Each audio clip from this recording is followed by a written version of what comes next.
Every minute of Narrative's reporting, every story that we break is made possible by our patrons. You too can become a patron by joining at patreon.com/narrative. Narrative, where truth lives. To Narrative. In 2016, Russia helped Donald Trump seize the White House. Now, in 2023, is the Kremlin calling the shots in the People's House? Tonight, I'll reveal how the new House Speaker, Mike Johnson, is aligned with Russian interests.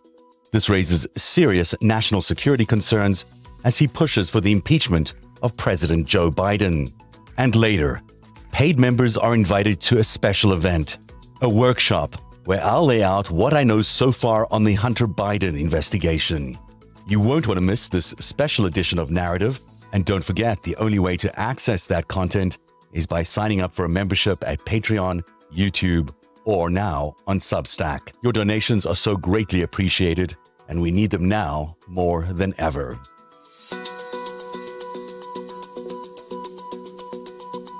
Since his rushed late-night election to Speaker, Louisiana's Mike Johnson has flooded the media, touting an anti-gay, anti-abortion, pro-Jesus, and pro-impeachment agenda. But Johnson's measured tone and conservative worldview belies his extremism. He's an election denier for sure, a Christian nationalist without a doubt.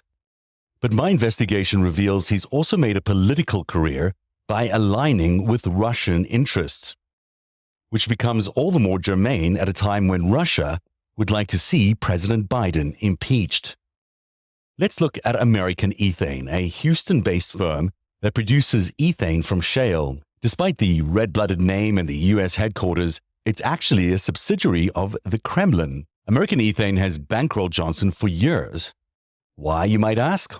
Well, for influence and money, as is always the case when the Kremlin is involved. American Ethane is a Texas-based company engaged in the development of ethane infrastructure and introducing the next fuel to the global power generation market. American Ethane is principally owned by two Russians. The first is Konstantin Nikolaev, a Russian oligarch with direct ties to not only Putin, but three of Putin's best childhood friends. The second is Alexander Voloshin, Putin's former chief of staff. He's not technically an oligarch, but he's so close to Putin, and before him, Boris Yeltsin, he's considered the ultimate Kremlin insider. If there's one thing we've learned over the last 7 years, it's that modern oligarchy always has two sides: business and espionage. And that's very true for Nikolaev as well. His duties for the Kremlin extended into intelligence work. 51-year-old Nikolaev is known to have funded and been the handler of Russian spy Maria Butina of NRA fame. You'll remember Moscow illicitly pumped millions into the NRA, which then laundered them into Trump's 2016 coffers. GOP representatives also cashed in, including, you guessed it, Mike Johnson, who collected $9,000 from the NRA during the Butina operation. Conveniently, Nikolaev also invests in a Russian gun company that's owned by his wife, and their son has been a volunteer for Donald Trump during the 2016 election campaign. One big, happy, colluding family. In 2017, Nikolaev also began donating directly to Mike Johnson through American Ethane's CEO, John Houtaling. And now Houtaling is a CEO in name only. He doesn't own the company and is really a lawyer from New Orleans who just happens to have a side gig running American Ethane. Their contributions to Mike Johnson's campaign and to the campaigns of other representatives and senators from Louisiana was all about greasing the wheels for a proposed ethane terminal in Louisiana. Now, even though the firm was Russian-owned and is named American Ethane, all the exports were actually going to China. You might recall Donald Trump's very flashy visit to China in 2017, which included symbolic signing ceremonies of deals between American and Chinese companies. American Ethane was part of the pageantry. And on this YouTube video, you see Houtaling in the front of this picture. May I invite Mr. John Houtaling, the second CEO of American Ethane Company, and Mr. Chen Rence, chairman of Nanshan Group, to the signing table. This is Hoteling signing the largest ethane gas export deal in U.S. history at a summit in China last fall, with President Donald Trump and Chinese President Xi Jinping looking on. So while it's true that Johnson is bankrolled by Russian oligarchs, the real money involved in Johnson's backing through American ethane is actually funding coming from China.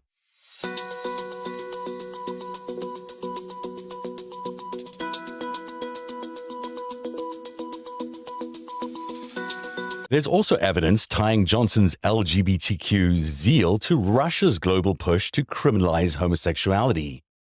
Johnson's compared gays to pedophiles, called homosexuality dangerous, and as a congressman, he's championed discriminatory laws.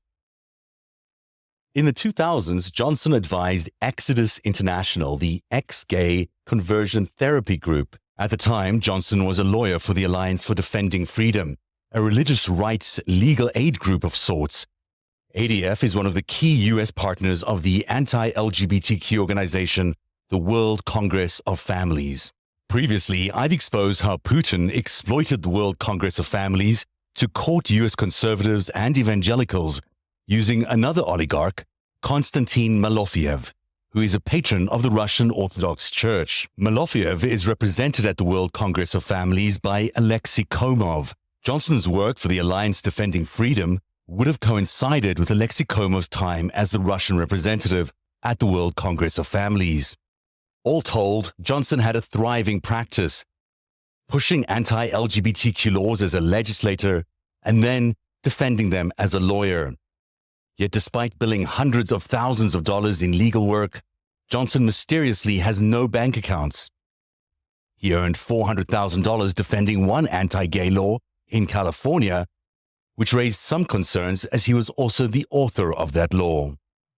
Interestingly, or strangely enough, Johnson's wife also runs an ex-gay counseling service that equates gays with pedophiles and bestiality. Since Johnson was elected speaker, his wife has been scrubbing the internet of any trace of her professional life, but most of it has been unsuccessful. It's also worth noting that the World Congress of Families authored Russia's anti-gay law, which banned pride parades and imprisoned young LGBTQ people in Russia for propaganda of non-traditional sexual relations to minors. Speaking of unethical relations with minors, people are still wondering about Johnson's adopted black son, Michael. We took Michael in almost 20 years ago. He was 14. The easiest way to summarize our story is I ask friends, have you seen the movie The Blind Side? That was our story, except my Michael was not an NFL prospect.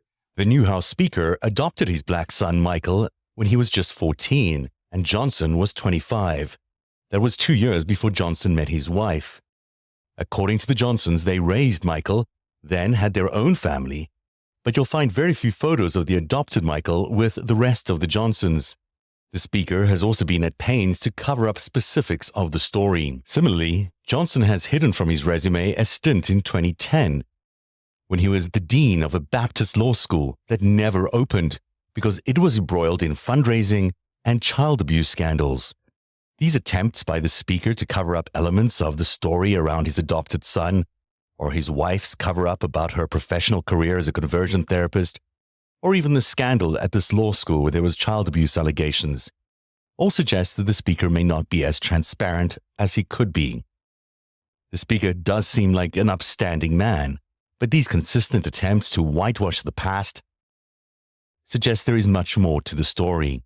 And all this activity, being part of the anti-LGBTQ movement for decades, must have sprung from somewhere. We know Russia has used compromising material to pressure other congressional leaders before. With something as important as an impeachment looming at this very critical time in U.S. history, it's fair to ask, does Moscow have something on Johnson?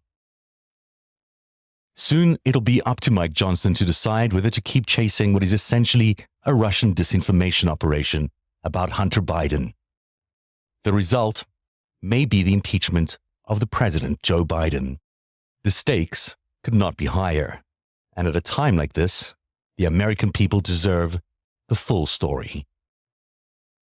Thank you for watching. Every minute of Narrative's reporting, Every story that we break is made possible by our patrons. You too can become a patron by joining at patreon.com/narrative. Narrative, where truth lives. One day you'll tell the story of autocrats, crooks, and kings who came for our freedom.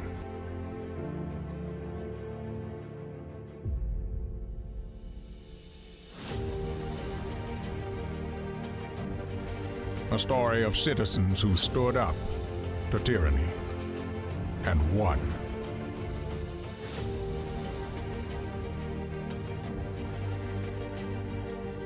The people prevailed